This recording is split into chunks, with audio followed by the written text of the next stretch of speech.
नमस्कार, आप देख रहे हैं खबर दृष्टिकोण चैनल और मैं हूं आपके साथ पल्लवी अग्रही। स्वागत है आप सभी का हमारे खास कार्यक्रम स्पेशल रिपोर्ट में। केंद्र और प्रदेश सरकार की गलत नीतियों के कारण आज पूरे देश में महंगाई चरम पर है। ऐसा कहा है अपनी जनता पार्टी के स्वामी प्रसाद मौर्य ने। उन्होंने कहा कि भाजपा सरकार में सरकारी नौकरियां खत्म हो गई है, फलस्वरूप बड़े पैमाने पर बेरोजगारी बढ़ी है। सरकारी भत्ता न होने के कारण आरक्षण भी शून्य हो गया है। यदि कभी कोई भर्ती हुई तो आरक्षण नीति का अनुपालन भी नहीं हुआ। स्वामी प्रसाद मौर्य ने आगे कहा कि किसान समस्या लगातार पिछले 3-4 सालों से चली आ रही है। किसानों को ना तो लाभकारी मूल्य मिला और ना ही न्यूनतम समर्थन मूल्य की अब तक कोई घोषणा हो पाई है। वहीं शिक्षा महंगी होने पर फलस्वरूप गांव गरीब मजदूर और किसान के बच्चे उच्च शिक्षा से वंचित हो रहे हैं। अनुसूचित जाति, अनुसूचित जनजाति, पिछड़ा वर्ग और अल्पसंख्यकों पर जातीय दुर्भावनावश हिंसा की घटनाओं और फर्जी मुकदमों को लिखवाने में भी बीत गई है। इन समस्याओं पर सरकार गंभीर होने के बजाय हिंदू मुस्लिम मंदिर का राग अलाप कर मुख्य मुद्दों से लोगों का ध्यान भटकाने में लगी हुई है। स्वामी प्रसाद मौर्य ने बताया कि सही लोग सामाजिक परिवर्तन के महानायक कांशीराम साहब के जन्मदिन 15 मार्च 2025 से इन सभी मांगों को लेकर प्रदेश व्यापी संविधान सम्मान और जनहित हुंकार यात्रा का शुभारंभ करने जा रहे हैं, जिनमें उनकी मांगे होगी कि संविधान आरक्षण का 100% अनुपालन सुनिश्चित कराया जाए। अनुसूचित जाति, अनुसूचित जनजाति एवं पिछड़ी जातियों को प्रमोशन में आरक्षण दिलाया जाए। आउटसोर्सिंग भर्ती में भी आरक्षण व्यवस्था लागू करें। आउटसोर्सिंग कर्मियों का सरकारीकरण कर सरकारी कर्मी घोषित किया जाए। वहीं बेरोजगार नौजवानों को सरकारी नौकरी दे या बेरोजगारी भत्ता दे। अपनी जनता पार्टी प्रदेश और देश की ज्वलंत समस्याओं को लेकर के प्रदेश व्यापी यात्रा निकालने जा रही है। यात्रा का नाम होगा संविधान सम्मान एवं जनहित हुंकार यात्रा, जिसका शुभारंभ सामाजिक परिवर्तन के महानायक मानवर कांशीराम जी के जन्मदिन के अवसर पर 15 मार्च को लखनऊ स्थित डॉक्टर भीमराव अंबेडकर सामाजिक परिवर्तन स्थल गैलरी में स्थित मानवर कांशीराम जी की प्रतिमा पर माल्यार्पण करने के बाद लखनऊ से प्रारंभ होगा। रायबरेली, अमेठी होते हुए इलाहाबाद, मिर्ज़ापुर मंडल के सभी जिलों में ये यात्रा जाएगी। ये हमारी पहली चरण की यात्रा होगी और हमारी मुख्य मांग होगी कि जिस तरीके से आज पूरे प्रदेश में संविधान प्रदत्त आरक्षण की धज्जियां उड़ाई जा रही हैं, जातिवार जनगणना को नकारने की कोशिश की जा रही है, देश में करोड़ों नौजवान बेरोजगार हो रहे हैं, किसान समस्या मुंह बाए खड़ी हुई है, किसानों के नाम पर वाहवाही लूटने वाली सरकार आज तक न्यूनतम समर्थन मूल्य घोषित नहीं कर पाई, छुट्टा जानवरों का आतंक अलग से है, अनुसूचित जाति, जनजाति, पिछड़े वर्ग तथा अल्पसंख्यकों पर बड़े पैमाने पर जुल्म-जातीय अत्याचार की घटनाएं न केवल बढ़ी हैं बल्कि उन पर जानलेवा हमले भी रहे हैं।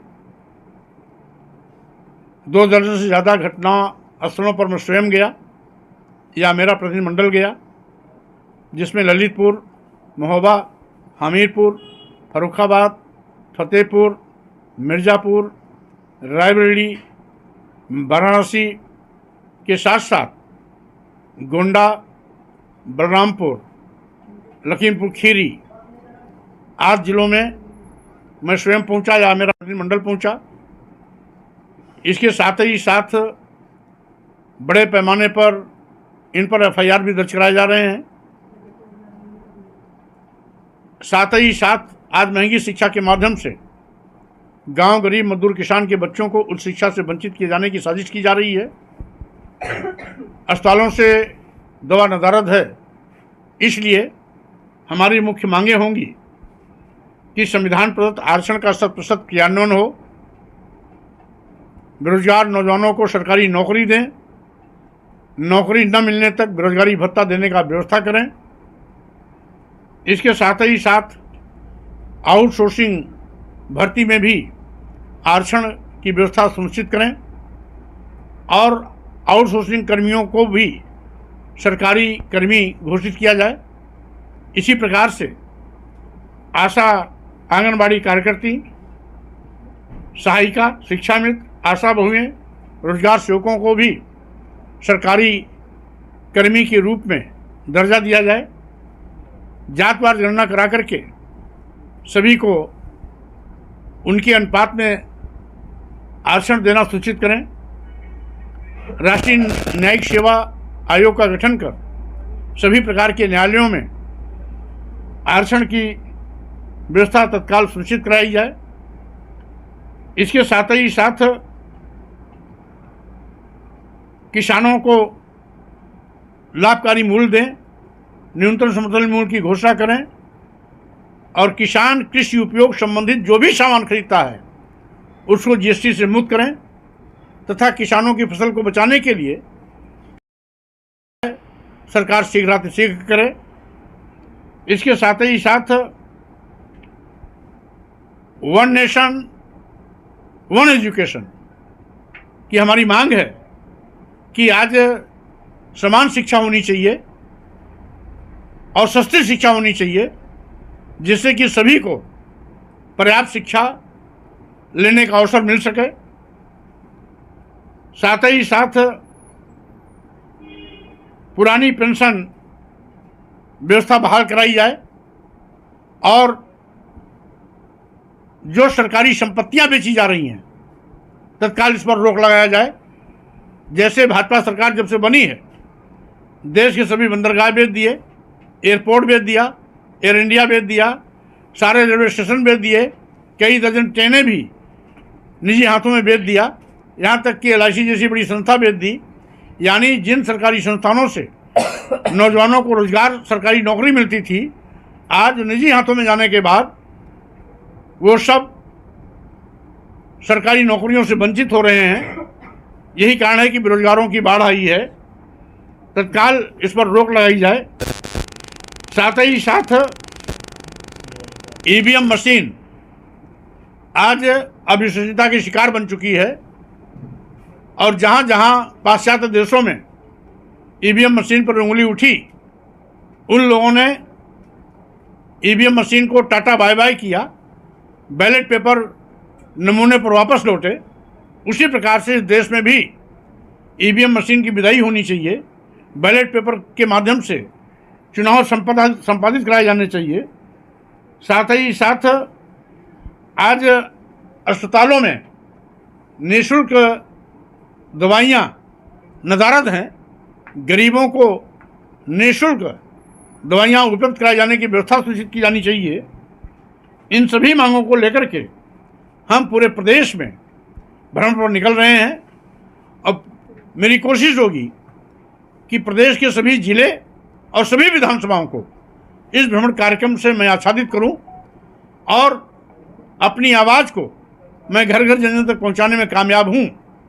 इस मकसद से मेरा यात्रा प्रारंभ होने जा रहा है। सर, 14 मार्च शुक्रवार यानी जुमे के दिन होली पड़ रही है। CEO संबल अनुज चौधरी का बड़ा बयान आया। उन्होंने कहा है कि साल में 52 जुमे आते हैं, लेकिन साल में होली एक बार आती है। अगर ज़रूरत ना हो, ज़रूरी ना हो तो आप घरों से बाहर ना निकले। जिनको रंगों से आपत्ति है वो घरों से बाहर ना निकले और जुमा घर में ही पड़े। मुख्यमंत्री ने इसका समर्थन करा। आज ऐसे अधिकारियों पर मुख्यमंत्री जी को तत्काल प्रभावी कार्रवाई करना चाहिए। हाँ में हाँ मिला करके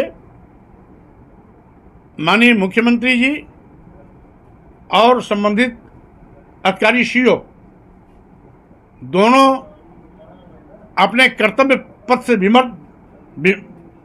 विचलित हो रहे हैं। उनका उत्तरदायित्व है संवैधानिक दायित्वों का निर्वहन करना। संविधान किसी एक धर्म विशेष को महत्व नहीं देता है। हमारा सेकुलर संविधान है, धर्मनिरपेक्ष संविधान। हमारा संविधान धर्मनिरपेक्ष में विश्वास करता है। सभी धर्म, सभी पंथ को हम सम्मान देने के पक्षधर हैं। सरकारों को इस बात को सुनिश्चित करना चाहिए कि अगर हमारा धर्म मुझे प्यारा है तो औरों का भी धर्म उन्हें प्यारा है। इसलिए सभी के धार्मिक आस्था का ख्याल करना चाहिए। अधिकारी ने जो बदजुबानी की है, ऐसे अधिकारी पर तत्काल दंडात्मक कार्रवाई करना चाहिए, पद से विमुक्त करने की कार्रवाई करना चाहिए।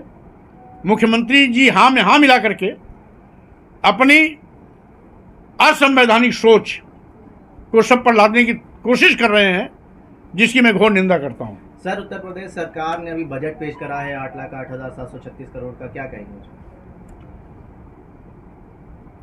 वो बजट जो गांव, गरीब, मजदूर का भला न कर सके, उस बजट का कोई औचित्य नहीं होता है।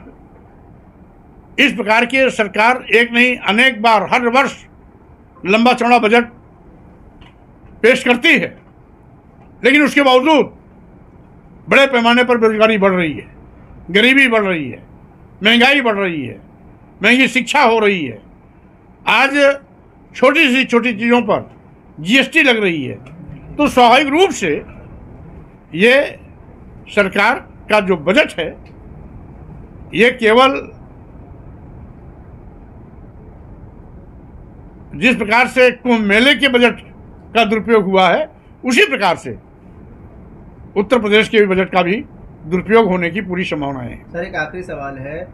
बजट सत्र के पहले दिन मुख्यमंत्री योगी आदित्यनाथ ने कहा, युवाओं को उर्दू पढ़ा के हम कठमुल्ला नहीं बनाएंगे। ये मुख्यमंत्री जी की उनकी अपनी सोच हो सकती है।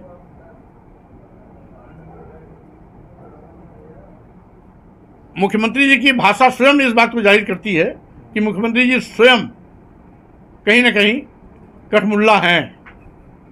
कठमुल्ला केवल मुसलमान में नहीं होते, वो स्वयं कठमुल्ला हैं। जो दूसरे धर्म का अपमान करे, उससे बड़ा कठमुल्ला कोई दूसरा नहीं हो सकता। मुख्यमंत्री जी को अगर उनको अपने धर्म से प्यार है, तो दूसरे धर्मों से भी उसके मानने वाले लोगों को प्यार होता है। इसलिए उनको सभी धर्मों का सम्मान करना चाहिए, सभी भाषाओं का सम्मान करना चाहिए, सभी पंथ का सम्मान करना चाहिए। हिंदी, संस्कृत, अंग्रेजी, उर्दू, अरबी, फारसी, ब्रज या भोजपुरी, सभी अवधी, सभी भाषाएं उस क्षेत्र विशेष को प्यारी होती हैं। इसलिए इस प्रकार का भाषा बोल करके हम समझते हैं मुख्यमंत्री जी बच्चों जैसी हरकत कर रहे हैं, मुख्यमंत्री की गरिमा के विपरीत आचरण कर रहे हैं। इसलिए उनको और गंभीर होना चाहिए और मुख्यमंत्री के गरिमा के अनुरूप भाषा भी बोलनी चाहिए। आगे के ऐसे ही देश दुनिया की तमाम खबरों को देखने के लिए हमारे चैनल खबर दृष्टिकोण के साथ बने रहें।